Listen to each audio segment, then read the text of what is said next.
IPL 2026 సీజన్‌లో భాగంగా శుక్రవారం గౌహతి వేదికగా జరిగిన మ్యాచ్‌లో రాజస్థాన్ రాయల్స్ 6 వికెట్ల తేడాతో ఆర్‌సీబీని చిత్తు చేసింది కదా! అయితే ఇక్కడ విషయంలోకొచ్చినట్టయితే ముఖ్యంగా ఈ మ్యాచ్‌లో మళ్ళీ వైభవ్ సూర్యవంశీ దుమ్మురేపే పెర్ఫార్మెన్స్‌తో ఇరగదీశాడు. అటు బౌలర్స్ కూడా బాగానే రాణించడంతో ఇక రాజస్థాన్ జట్టు వన్ మ్యాన్ ఆర్మీ లాగా మారుతూనే ఆల్ రౌండ్ ప్రదర్శన కూడా చేసేసిందన్నమాట. అయితే బెంగుళూరు జట్టులో రజిత్ పటిదార్, కోహ్లీ, అలాగే వెంకటేష్ అయ్యర్ వీళ్ళ ముగ్గురు కూడా బ్యాటింగ్‌లో రాణించినప్పటికీ, బౌలింగ్‌లో అస్సలంటే అస్సలు వైభవ్ సూర్యవంశీ ముందు నిలవలేకపోయారు. దాంతో రజిత్ పటిదార్ మ్యాచ్ పూర్తయిన తర్వాత ఏం చెప్పాడో ఒక్కసారి తెలుసుకుందాం. అసలు ఇంతకీ తను ఏమన్నాడంటే, పవర్ ప్లేలో మేము దూకుడుగా ఆడిన విధానం, ఆరంభంలోనే వికెట్లు కోల్పోయినా 202 పరుగులు సాధించడం మాకు సానుకూలమైన అంశాలు.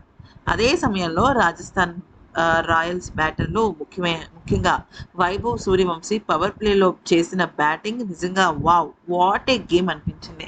నిజం చెప్పాలంటే ప్రత్యర్థి జట్టు లేదు, కాదు ఇలాంటివన్నీ పక్కన పెట్టేస్తే he did his best.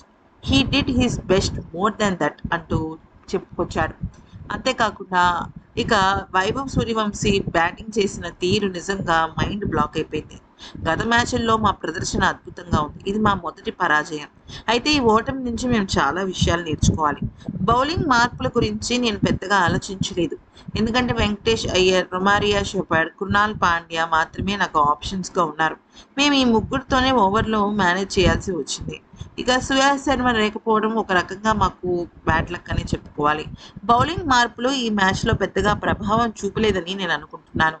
IPL వంటి అత్యంత పోటీతత్వంతో కూడుకున్న క్రికెట్ ఆడుతున్నప్పుడు తప్పులు జరగడం చాలా సహజంగా ఉంటుంది. కానీ ఆ తప్పుల నుంచి మనం పాఠాలు ఎలా నేర్చుకుంటున్నాము అనేదే కీలకం.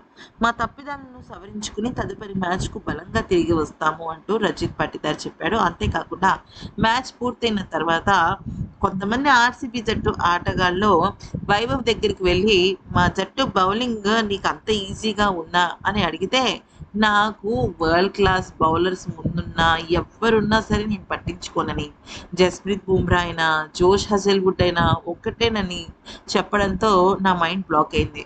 ఆ అబ్బాయికి అసలు భయం అనేది ఏం తెలీదు. క్రికెట్‌ని బేసిక్స్ నుంచి ఎలా నేర్చుకోవాలి, ఎలా ప్రాక్టీస్ చేయాలి, ప్రాక్టీస్ చేసింది మైదానంలో ఎలాగ అప్లై చేయాలి అనేది మాత్రమే వైభవ్‌కి తెలిసిన విషయం.